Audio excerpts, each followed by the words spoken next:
जब से हिमाचल प्रदेश में सत्ता परिवर्तन हुआ है, कांग्रेस की सुखविंदर सुक्खू जी की सरकार आई है, लगातार सरकार बिना कारण के संस्थान, कार्यालय, स्कूल बंद करने का काम कर रही है। जहां आते ही सरकार बनने के तुरंत बाद जो है एक पूरे प्रदेश के 1000 से ज्यादा संस्थान और कार्यालय बंद किए थे। वहीं अभी 400 से ज्यादा हिमाचल प्रदेश के प्राइमरी और मिडिल स्कूल, कुछ स्कूलों को सरकार ने बंद कर दिया, कुछ को मर्ज कर दिया। इस मुद्दे को लेकर जब प्रश्न मंत्री जी से पूछा गया तो उसमें जवाब जो है, उस जवाब से हम संतुष्ट नहीं है। मंत्री जी ठीक प्रकार से जवाब नहीं दे पाए। सरकार ने क्राइटेरिया रखा कि जहां पर 5 या 5 से कम बच्चे होंगे उनको साथ के 2 किलोमीटर के दायरे के स्कूल में मर्ज कर दिया जाएगा। मैंने उदाहरण दिया उनको, मेरे विधानसभा क्षेत्र का एक जवरास प्राइमरी स्कूल नीरी के पास, जो 1961 से स्कूल चल रहा था, उस स्कूल को नीरी प्राइमरी स्कूल में मर्ज कर दिया गया, जिसकी दूरी 3 किलोमीटर से ज्यादा है। सरकार कहती 2 किलोमीटर के दायरे में मर्ज करेंगे। एक स्कूल ऐसा जहां पिछले 1.5 वर्ष से अध्यापक नहीं है, पैदल वहां पर पहुंचने के लिए 2.5 से 3 घंटे का समय लगता है।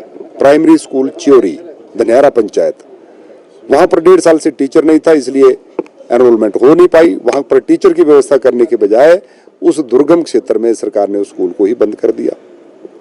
उसके साथ मेरा शहर में नगर परिषद में एक ऐसा प्राथमिक पाठशाला थी जहां दिव्यांग बच्चियां, क्योंकि वहां दिव्यांग बच्चियों के लिए एक आश्रम वहां पर है, वो बच्चियां भी वहां पर पढ़ती थी, चाहे संख्या 4 हो चाहे संख्या 8 हो, लेकिन उस स्कूल को भी मर्ज करके वहां से 2.5 से 3 किलोमीटर दूर जो है वो मर्ज कर दिया गया। उन दिव्यांग जनों को भी वहां पर जाना पड़ेगा। ये सारा मामला मैंने व्यक्तिगत तौर पर भी मंत्री जी से किया है, उठाया है, और आज सदन में भी जब मैंने प्रश्न किया, और उसके साथ मैंने ये भी कहा कि आपको अधिकारी गलत जानकारियां दे रहे हैं, नीचे से रिपोर्ट ठीक नहीं आ रही है, इसको पुनर्विचार करना चाहिए। और उसके साथ जहां अपने स्कूलों को मर्ज किया, अच्छे सुंदर भवन भी वहां पर बने, कहीं पर 5 कमरे का, कहीं पर 4 कमरे का स्कूल, उसको आप क्या करेंगे? उस पर भी सरकार की ओर से कोई जवाब जो है ठीक प्रकार से नहीं आया कि उन भवनों का क्या किया जाएगा, उन भवनों में क्या होगा। जैसा मैंने कहा कि दुर्गम क्षेत्रों में ऐसी जगह जहां 2.5 से 3 घंटे का समय लगता है, अगर वहां का स्कूल बंद हो जाएगा और कहीं एकांत जगह पर वो भवन होगा तो उसमें क्या करेंगे, वहां पर किस प्रकार के अड्डे बनेंगे, इस पर भी सरकार को गंभीरता से विचार करना चाहिए। कांग्रेस पार्टी के ही नेता पूर्व मुख्यमंत्री वीरभद्र सिंह जी कहते थे कि दुर्गम क्षेत्रों में अगर 2 बच्चों के लिए भी मुझे स्कूल खोलना पड़े तो मैं 2 बच्चों के लिए भी स्कूल खोलूंगा।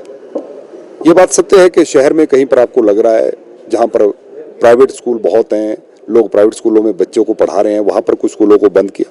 मेरे क्षेत्र के भी बहुत ज्यादा स्कूलों को बंद किया गया, लेकिन मैंने जो ये एग्जाम्पल दिए, जहां जरूरत है उन स्कूलों को बंद ना करें।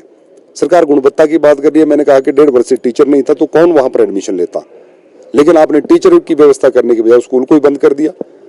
उसके नजदीक सराउंडिंग में कोई स्कूल नहीं है, वहां पर कोई सड़क सुविधा नहीं है, लोग बच्चों को लेकर कैसे वहां स्कूल में पहुंचेंगे? तो मुझे लगता है कि इस प्रकार के अनेकों उदाहरण देने के पश्चात भी सरकार को इस सारे मामले में पुनर्विचार करना चाहिए।